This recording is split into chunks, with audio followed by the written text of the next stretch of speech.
ہمارے استاذ اور شیخ اور وسیلہ اللہ حضرت مولانا محمد یوسف صاحب بنوری رحمۃ اللہ علیہ، وہ اکثر کہتے تھے کہ میرا دلی ارمان ہے کہ مجھے ایک ویران اور سنسان مسجد مل جائے جہاں لوگوں کا آمد و رفت ختم ہو چکی ہو، اور میں وہاں جاؤں اور خود اس میں جھاڑو لگاؤں، مٹی باہر نکالوں، چھڑکاؤں کروں، اور اس میں پھر نماز کی جگہ بالکل سیٹ کروں، اور پھر میں خود اس میں اذان دوں، اور لوگ نماز کے لیے آنے لگے، اور فرمایا بس پھر نماز وہاں پڑھ کر اس کو لوگوں کے حوالے کروں، جاؤں آگے۔ حضرت فرماتے تھے یہ میری دلی ارمان ہے جو شاید دنیا میں پورا نہ ہو۔ میں نے خود سنا حضرت سے، کہتے کہ ایک بادشاہ اپنے ایک وزیر سے ناراض ہو گیا، جذباتی زورور بادشاہ ہوتے تھے، تو وزیر سے کہا کہ مغرب تک میری سلطنت سے نکلو ورنہ میں تجھے سزا دے دوں گا۔ وزیر بڑا پریشان ہو، بھئی کہاں جاؤں گا میں؟ کہ سورج ڈوبا نا اور آپ کو میں نے سلطنت کے کئی دیکھا تو آپ کو معاف نہیں کروں گا۔ اس نے ایک عالم دین سے پوچھا، اس نے کہا مسجد میں جا کے بیٹھ جاؤ، مسجد میں کسی کی حکومت نہیں سوائے اللہ تعالیٰ کی۔ وہ ہمارے بڑے آغا جو امریکہ کے بہت ٹٹو بنا ہوا تھا، اس نے ایک تقریر میں کہا کہ کراچی میں ایک مفتی صاحب ہے اور وہ داڑھی مونڈے کو مسجد سے نکالتے ہیں۔ تو ان کا جو خاص معتمد تھا اس نے مجھے فون کیا، کچھ دور کا تعلق تھا، کہ اس مفتی کا نام کیا ہے؟ میں نے کہا شیخ الحدیث و تفسیر مولانا مفتی محمد ظہرولی خان۔ کہا وہ تو آپ ہے؟ میں نے کہا الحمدللہ۔ مجھے کہتا ہے کیوں نکالتے ہیں؟ میں نے کہا پہلی بات تو یہ کہ مسجد سے نہیں نکالتا ہوں، پہلی صف سے بڑے ادب سے احترام سے کہتا ہوں کہ داڑھی والے یہاں زیادہ ہے، لہذا آپ داڑھی والوں کو آنے دیں، لیکن مشرف جیسے آدمی کو نکالنا مشکل نہیں ہے۔ مجھے بڑے دھمکی سے کہا کہ ٹھیک ہے ہم آپ کی مسجد آ رہے ہیں۔ میں نے کہا اس اللہ کی قسم جس نے آسمان و زمین بنائے اور جس نے اسلام کو سچا دین بنایا، کہ میں نے اگر تمہیں 3 صفوں کے باہر نہ کھڑا کیا تو آئندہ میں ممبر و محراب میں نہیں جاؤں گا۔ میں نے کہا اس اللہ کی قسم کہ ابتدائی 3 صفحے ہمارے طالب علم جن کے کپڑے بھیگے ہوئے ہو، پھٹے ہوئے ہو، کمزور آج، وہ کھڑے ہوں گے، اور آپ کا یہ جو ملک کے اوپر متسلط ہے یہ 3 صفوں کے بعد ہوگا، اور داڑھی مونڈے تو دوسری صف پہ کھڑے ہو جاتے ہیں۔ تو مجھے کہا ہاں ستاسو اور بانی سیدھی ماں بدل مور پادا اور مانڈے، مطلب یہ کہ آپ کا کیا جائے گا، مجھے نقصان شدید ہو جائے گا۔ مشرف کہے گا ایسی جگہ لے گئے پٹوانے کے لیے لائے تھے، ادھر مولویوں کا تو نام بڑھ جاتا ہے۔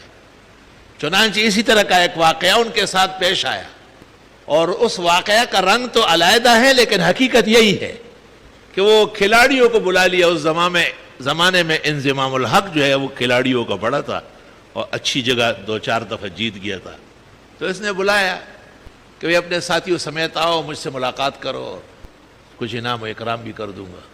تو انضمام الحق نے جاتے ہوئے اپنے ساتھیوں کو کہا کہ مسجد کی ٹوپیاں سر پہ سب رکھو۔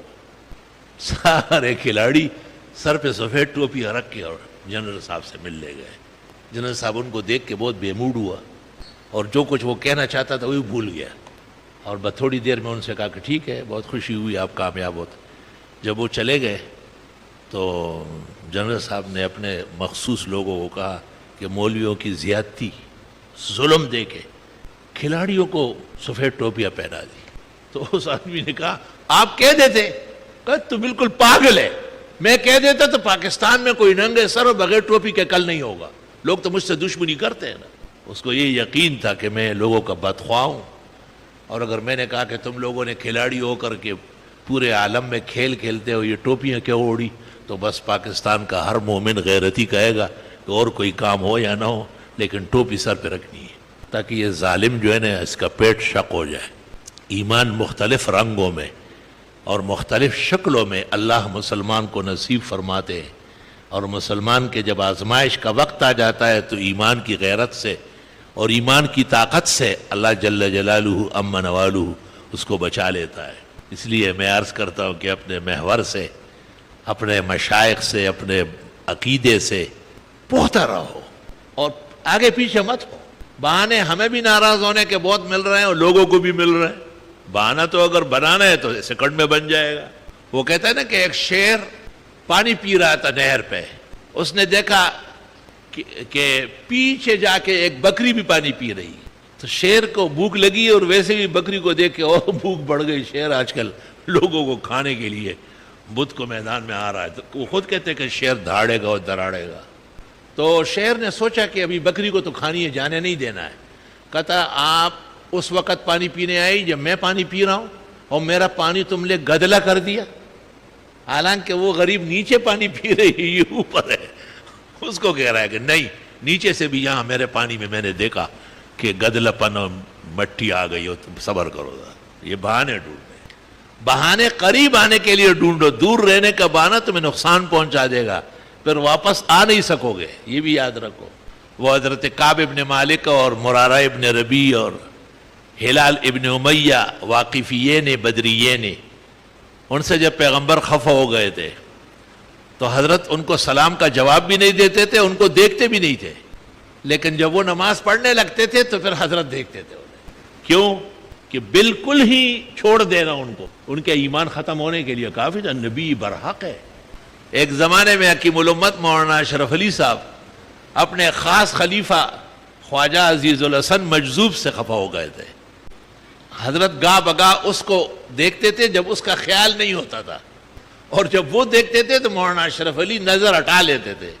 تو خواجہ عزیز الحسن فطری شاعر تھے، بہت اچھے غزلیات و قصائد انہوں نے کہے. انہوں نے برجستہ شعر کہا کہ یوں نظر تو ہم پہ ڈالی جائے گی اور ہم نے جو دیکھا ہٹا لی جائے گی. وہ امام ابو یوسف رحمۃ اللہ علیہ، اسلام کا پہلا چیف جسٹس، قاضی القضات، جو اللہ تعالیٰ نے امام ابو حنیفہ کی تعلیم سے اور تربیت سے مقام عظمت علم و عمل تک پہنچایا تھا. کہتے ہیں امت مسلمہ میں امام ابو حنیفہ کے بعد سب سے بڑے عالم تھے، تا قیامت ان کی نظیر نہیں آ سکے گی. 42 سال قاضی القضات رہے، چیف جسٹس، اور عالم اسلام کے، یہ نہیں کہ کسی ایک چھوٹے سے ملک کے یا صوبے کے. اور اس زمانے میں ہارون رشید کی حکومت تھی اور 30,000 مربع میل میں ان کا اسلامی حکومت کا جھنڈا لہرایا جاتا تھا. تو امام ابو یوسف کو خلیفہ ہارون الرشید نے کہا کہ حضرت امام محمد جو آپ کے ساتھی ہے اور وہ بھی ابو حنیفہ کے شاگرد ہے، سنا ہے بہت بہترین کلام کرتے ہیں. امام شافعی کہتے ہیں ان کے بارے میں، شیخنا محمد بن الحسن اذا تکلم فکأنما العربیہ تنزل علی لسانی.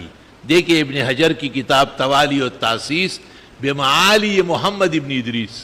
ہمارے استاد امام محمد جب عربی بولتے ہیں ایسا لگتا ہے جیسے نازل ہو رہی ہے. السلام علیکم. جی دوستو، آپ نے دیکھا اور سنا شیخ مفتی ظفر علی خان رحمۃ اللہ علیہ کو کہ شیخ مفتی ظفر علی خان رحمۃ اللہ علیہ کیا بیان فرما رہے تھے.